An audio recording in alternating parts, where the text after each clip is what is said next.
अस्सलाम वालेकुम, this is Mohammad Rawaha Saleem and you are watching HR studio. दोस्तों, आपको शौक ज़रूर होगा ये जानने का कि फ़िल्म किस तरीके से बनाई जाती है। उसके फेजेस कौन से होते हैं, यार किस तरीके से इतनी बेहतरीन फ़िल्म हम 3 घंटे की इंजॉय करके निकल जाते हैं, लेकिन उसके पीछे जो मेहनत होती है वो समटाइम्स महीनों की और समटाइम्स सालों की भी होती है। मतलब इतनी ज़्यादा उसके पीछे मेहनत होती है, तो तब जाके हम वो 3 घंटे की 1.5 2 घंटे की जो मूवीज़ बड़ी ज़बरदस्त इंजॉय करते हैं। ठीक है, उसके पीछे मेहनत होती है। तो आज हम उन्हीं सब फेजेस के बारे में आहिस्ता आहिस्ता जिक्र करेंगे। नई सीरीज स्टार्ट की है हमने लेक्चर की, जिसमें मैं मूवी मेकिंग का आपको बताऊंगा, तमाम तर बातें बताऊंगा कि स्क्रीन प्ले क्या होता है, स्क्रिप्ट क्या होता है, किस तरीके से बनाया जाता है, प्रोडक्शन के फेजेस क्या होते हैं, डायरेक्टर का क्या रोल होता है, बाकी क्रू मेंबर्स का क्या रोल होता है। तो कोई ऐसी चीज नहीं छोड़ूंगा जो फिल्म के हवाले से होती है, उसकी प्रोडक्शन के हवाले से होती है, उसके फेजेस के हवाले से होती है। तो आहिस्ता आहिस्ता हम लेक्चर में, हर एक लेक्चर में थोड़ी थोड़ी बातों का जिक्र करेंगे। तो हमारे साथ जुड़िए, आने वाली सीरीज में भी हमारे साथ रहिएगा, ताकि आपको इन तमाम तर बातों की मालूमात भी हो जाए। अगर आप स्टूडेंट हैं तो ये भी आपके लिए जो है बहुत ज्यादा फायदेमंद होगी। तो बढ़ते हैं, आज हमारा जो टॉपिक है वो है स्क्रीन प्ले फॉर्मेट, और हम उस टॉपिक की तरफ अब हम बढ़ते हैं। तो जान लीजिए, मोस्ट मॉडर्न स्क्रीन प्लेज, ठीक है, at least in Hollywood and related screen culture, यानी कि हॉलीवुड उससे रिलेटेड स्क्रीन कल्चर हमारे पास जो मेन है, तीन सबसे बड़ी इंडस्ट्रीज हमारे पास हैं, जिसमें एक हॉलीवुड है, दूसरे नंबर पे चाइनीज फिल्म इंडस्ट्री है, तीसरे नंबर पे बॉलीवुड है। ठीक है, ये रेवेन्यू जनरेशन के एतबार से मैं बता रहा हूँ, सबसे ज्यादा हॉलीवुड रेवेन्यू जनरेट करता है, फिर चाइनीज इंडस्ट्री, और फिर इंडियन इंडस्ट्री जो हिंदी सिनेमा है। अच्छा, उसके बाद बात करें, are return in a style known as master scene format और मास्टर सीन स्क्रिप्ट। जो स्क्रीन प्ले ये लोग यूज करते हैं उसको मास्टर सीन फॉर्मेट या फिर मास्टर सीन स्क्रिप्ट या मास्टर स्क्रीन स्क्रिप्ट भी कहते हैं। ठीक है, ये एक ही चीजों के, एक ही फॉर्मेट के दो नाम है। The format is characterised by 6 elements, 6 उसके अंदर मेन एलिमेंट्स होते हैं इस फॉर्मेट में।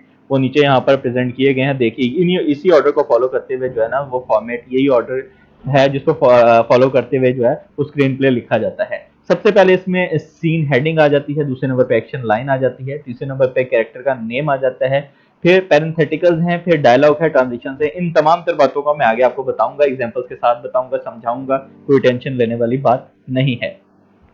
सबसे पहले बढ़ते हैं स्क्रीन प्ले फॉर्मेट की तरफ, कि स्क्रीन प्ले फॉर्मेट में जो अब हम देखते हैं कि सीन हेडिंग्स के बारे में, जिस तरह हमने पहले जिक्र किया कि सीन जो हमारा पहला एलिमेंट है कि सीन हेडिंग्स होती क्या है। तो जान लीजिए, script written in master scene format are divided into scenes.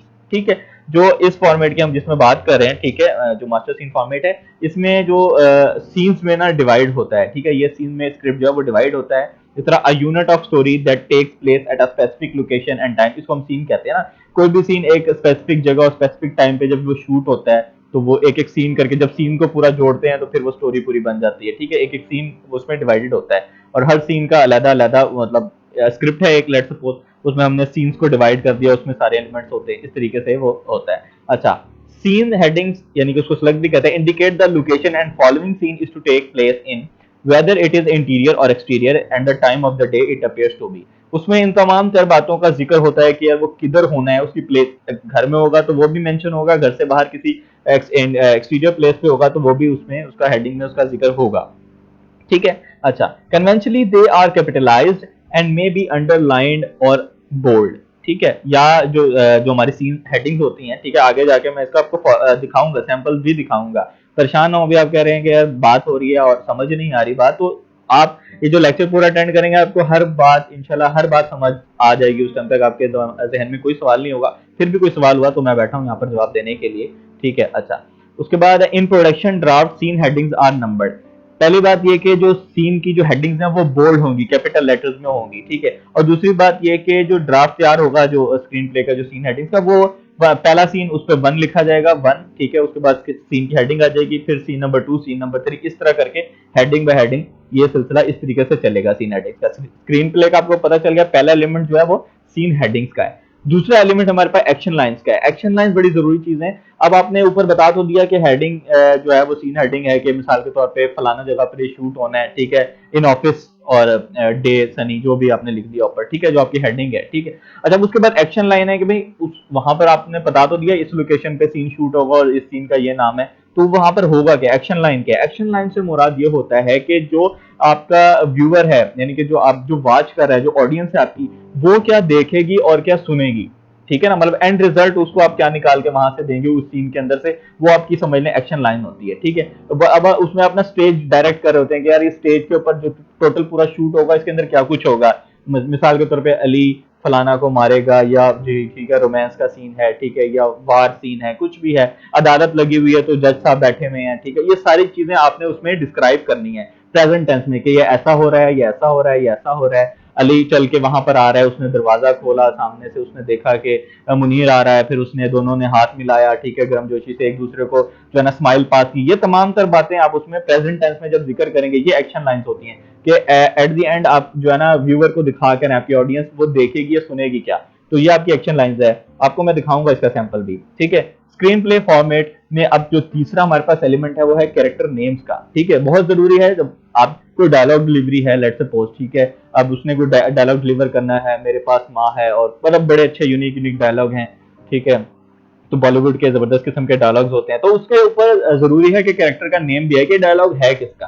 तो फिर जब हम स्क्रिप्ट देते हैं अपने स्टार्स को, ठीक है, जो सेलिब्रिटीज को और जो भी क्रू मेंबर जो वहां पे काम कर रहे होते हैं अंदर, ठीक है, कास्ट जो होती है हमारी, तो वो फिर अपना देखते हैं कि ये मेरे डायलॉग्स हैं, तो वो डायलॉग्स वो याद कर लेते हैं। तो कैरेक्टर नेम्स का स्क्रिप्ट में स्क्रीन प्ले में होना बहुत जरूरी है, ठीक है। Character names are all in caps, इनके कैपिटल लेटर्स में होते हैं और सेंट्रलाइज होते हैं, पेज के बिल्कुल मिड में होंगे, लेफ्ट या राइट जस्टिफाइड नहीं होंगे वो, ठीक है। इस तरीके से मतलब राइट या लेफ्ट जस्टिफाइड से मुराद है मेरा यहाँ पर या फिर यहाँ पर नहीं लिखे होंगे, बल्कि इस तरीके से बिल्कुल सेंटर में लिखे होंगे पेज के, ठीक है, उसका नाम। And indicate that a character is speaking the following dialogue, ठीक है, वो फॉलोइंग और नीचे फिर उसका डायलॉग लिखा हुआ होगा कि ये इस कैरेक्टर ने ये डायलॉग बोलना है। Characters who are speaking off screen, ठीक है, अगर जिस तरह लेट्स सपोज आपने बहुत सारी मूवीज देखी होंगी जिसमें कैरेक्टर खुद सामने नहीं आता, उसका वॉइस ओवर यानी कि बैक स्क्रीन पे ना उसकी कुछ आवाज चल रही होती है कि एक दफा का जिक्र था, कुछ ऐसा हुआ, कुछ ऐसा हुआ। अमूमन ये होता है कि जब मूवी का स्टार्ट होता है तो कुछ मूवीज में ना पीछे कॉन्टेक्स्ट बताते हैं उसका, और उसके बाद फिर मूवी जो स्टार्ट होती है फिर सीन टू सीन वो फिर कट टू करके ना फिर वो चलती रहती है मूवी, और फिर आपको दोबारा जो है ना वो वीओ की जरूरत नहीं पड़ती है, फिर लास्ट में उसका वीओ डाल देते हैं कि अब आगे उसका फ्यूचर में मतलब इसका कॉन्टेक्स्ट डाल देते हैं कि क्या हुआ फिर आगे, ठीक है। तो मतलब कि जब वहां पे प्रेजेंट नहीं है, ऑन स्क्रीन नहीं है कोई कैरेक्टर, मतलब वहां पे सामने पेश होके मुजाहरा नहीं कर रहा, ठीक है, लेकिन बैक स्क्रीन पे सिर्फ उसकी आवाज आ रही है, उसको वॉइस ओवर या ऑफ स्क्रीन उसको कहते हैं, स्पीकिंग ऑफ स्क्रीन। वैसे अमूमी तौर पे उसको न्यूज पैकेजेस में, रिपोर्ट्स में, हर जगह पे डॉक्यूमेंट्री में उसको वॉइस ओवर का नाम दिया जाता है, ठीक है। उसमें क्या होता है कि ऐसे में भी आप जो है ना कैरेक्टर के नेम की बजाय आप वॉइस ओवर लिख देंगे, ठीक है, या फिर लिख देंगे ऑफ स्क्रीन स्पीकिंग, इस टाइप की आप बात लिख देंगे ताकि जो है उसमें कैरेक्टर के नेम की जरूरत नहीं होती। अच्छा, फिर हमारे पास जो एलिमेंट है वो है पेरेंथेटिकल। ये बहुत इंपॉर्टेंट चीज है।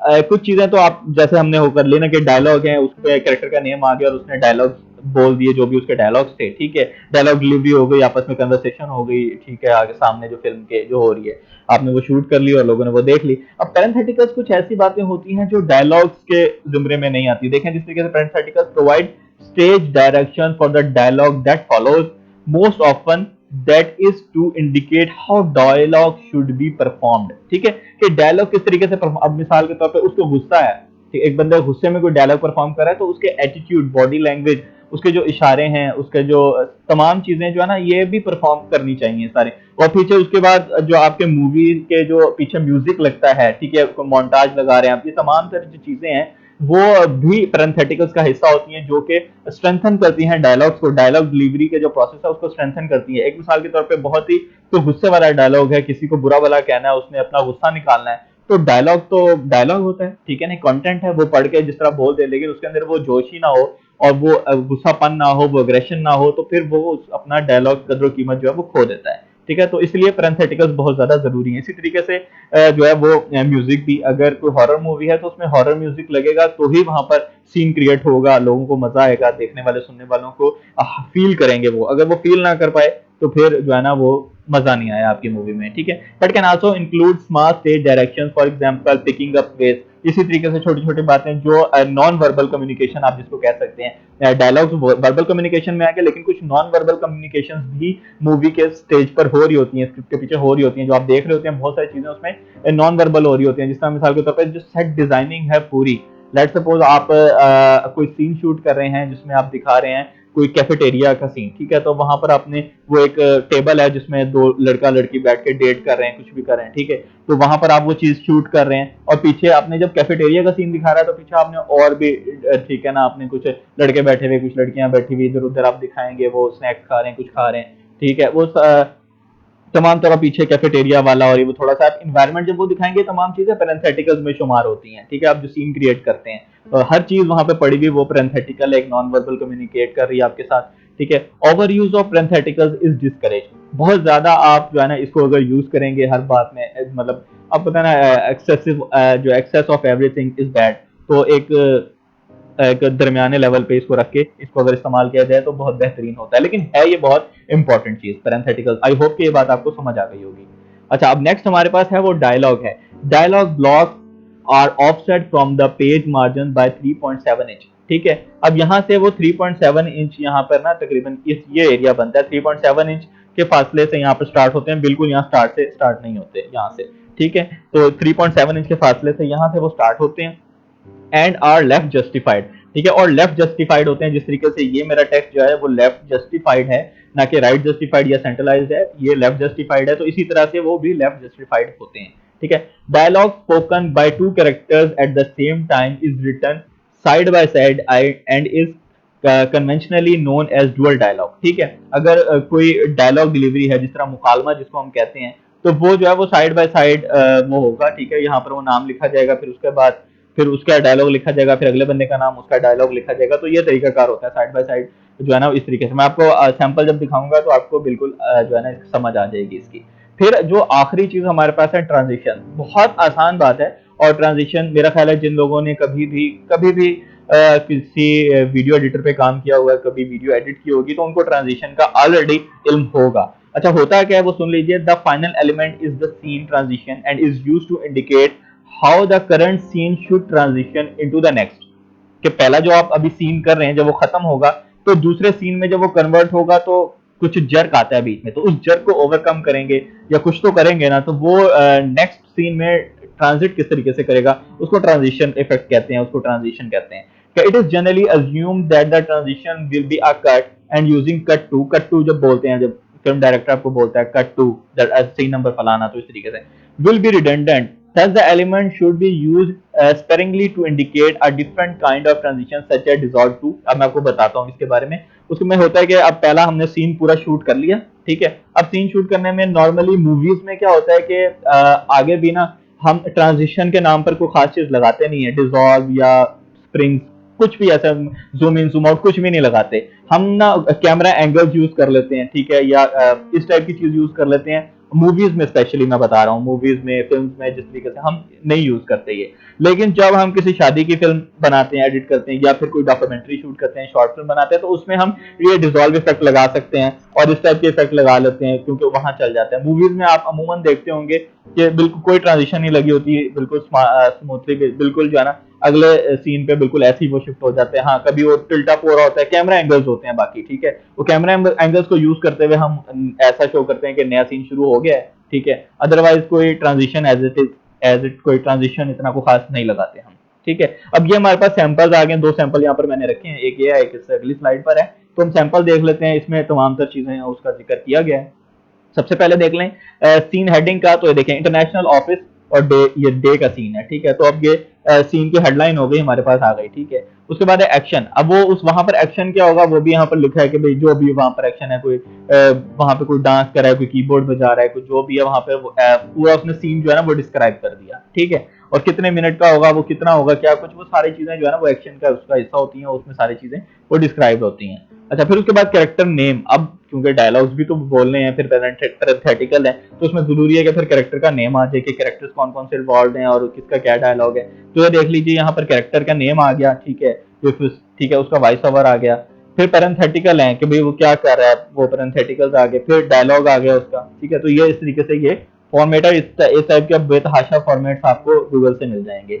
और ये एक और है, ये उससे अच्छा फॉर्मेट कुछ था, ये भी मैंने ऐड किया इसी तरीके से। तो ये भी उसी फिल्म का एक है कि इंटरनेशनल टालर होम, ये भी डे का एक सीन है जिसमें सीन हेडिंग ये है। उसके बाद ये एक्शन है ये उसका, ठीक है।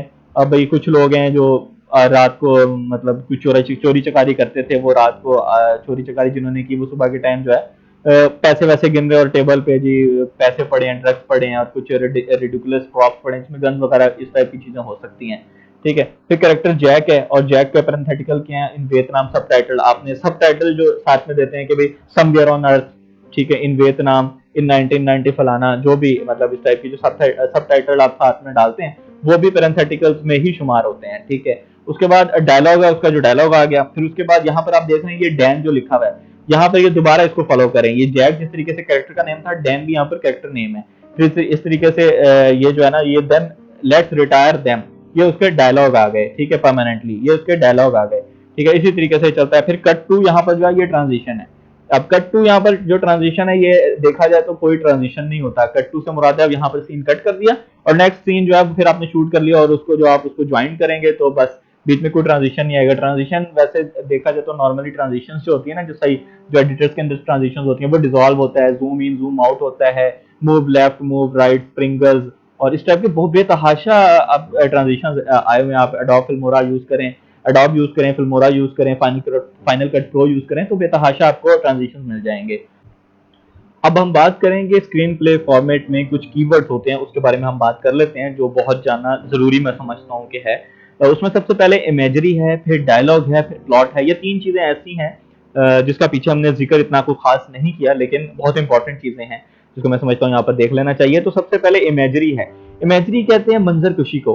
लेट्स सपोज अगर आप कहीं पर जाते हैं और वहां पर कोई इंसिडेंट देखते हैं अपनी आंखों से, तो अगर आपको कोई कहता है कि यार वहां पर क्या हुआ, तो आप वहां की ना मंजर कशी करते हैं, अपने दिमाग में एक स्केच तैयार करते हैं और वो फिर उसको बयान कर देते हैं। तो इसी तरीके से जहाँ पे स्क्रीन प्ले फॉर्मेट में भी इमेजरी का जो पस मंजर है वो कुछ इसी तरीके से उसका कंसेप्ट है कि आप जो सीन है वहां पर उसकी जो इमेजरी कर देते हैं, मंजर कशी कर देते हैं कि वहां पर ऐसे होगा, पहले एक बंदा एंटर करेगा रूम में, वो देखेगा वहां पर एक लाश पड़ी हुई है। ठीक है, लाश में से खून निकल रहा होगा। ठीक है, बकायदा साथ में जो है ना एक चेयर पड़ी होगी, एक टेबल पड़ी होगी, टेबल के ऊपर एक ग्लास पड़ा होगा जो कि आधा भरा हुआ होगा और साथ एक चाकू रखा हुआ होगा। ठीक है, लाश के साथ जो कि खून से सना हुआ होगा और अभी खून जो है ना वो ताजा ताजा अभी भी रिस रहा होगा क्योंकि लाश ताजी है। ये देख के जो है वो जो बंदा एंटर हुआ था, मतलब कैरेक्टर के नेम होंगे बकायदा उसमें, तो वो घबरा जाएगा, परेशान हो जाएगा और वो उसको लाश को पकड़ेगा तो उसका हाथों में खून लग जाएगा, जिससे मतलब ये तमाम पूरी मंजर कुशी एक एक मंजर कशी एक एक पूरे लफ्ज की जो है ना बिल्कुल सही सीन जो है ना क्रिएट करना, इसको कहते हैं इमेजरी। अब आप समझ गए होंगे इस बात को। तो डायलॉग जो होता है, जब सीन चल रहा होता है, कोई भी मूवी आप देखते हैं तो डायलॉग उसके अंदर सिर्फ जो वर्बल कम्युनिकेशन किसी भी कैरेक्टर के हवाले से, किसी भी कैरेक्टर के मुंह से, ठीक है, डायलॉग की जो डिलीवरी होती है, जो वर्बल कम्युनिकेशन की जो डिलीवरी होती है, उनको डायलॉग्स कहा जाता है। जो पैरेंथेटिकल्स हैं, ठीक है, जो नॉन वर्बल कम्युनिकेशन है, उसको डायलॉग्स नहीं कहेंगे। अच्छा, अब तीसरे नंबर पर आ जाइए प्लॉट। प्लॉट का तो हमने बिल्कुल भी पीछे जिक्र नहीं किया। प्लॉट कहते हैं, अब लाइक मैं आपको थोड़ा सा ना इसको सिंपल करके समझाता हूँ कि जैसे आप कोई भी जमीन लेते हैं, कोई रकबा लेते हैं, कोई जगह लेते हैं जिसके ऊपर आपने मकान तैयार करना है, तो उसको एक प्लॉट कहते हैं। ठीक है, उस जमीन को। तो इसी तरीके से मूवी का भी ना, पहले मूवी बनाने से पहले एक प्लॉट होता है जिसको थीम कहते हैं। उस थीम के ऊपर आपने मूवी प्रोड्यूस करनी है। मिसाल के तौर पे अभी रिसेंटली 2019 में एक मूवी प्रोड्यूस हुई, द उड़ी सर्जिकल स्ट्राइक के नाम से, बॉलीवुड की मूवी। ठीक है, वो उड़ी सर्जिकल स्ट्राइक हुआ था चंद साल पहले पाकिस्तान और इंडिया के दरमियान पे बॉर्डर पे। तो उसको जो है ना प्लॉट बनाकर बॉलीवुड ने एक मूवी क्रिएट की, मूवी प्रोड्यूस की, जिसका नाम द उड़ी सर्जिकल स्ट्राइक रखा। तो वो उसका प्लॉट है, उसकी थीम है वार और मतलब टेररिज्म और इस टाइप की चीजें। ठीक है, इस टाइप की कुछ की और मतलब कॉन्टेक्स्ट को देखते हुए प्लॉट जनरेट किया जाता है कि किस प्लॉट के ऊपर ये मूवी का कॉन्सेप्ट क्या है, मेन कॉन्सेप्ट क्या है, इसकी थीम क्या है। ठीक है ना, इसका ओरिजिनल कॉन्सेप्ट क्या है, तो उसको जो है ना वो सिंपली प्लॉट कहते हैं। आई थिंक आपको ये समझ आ गई होगी।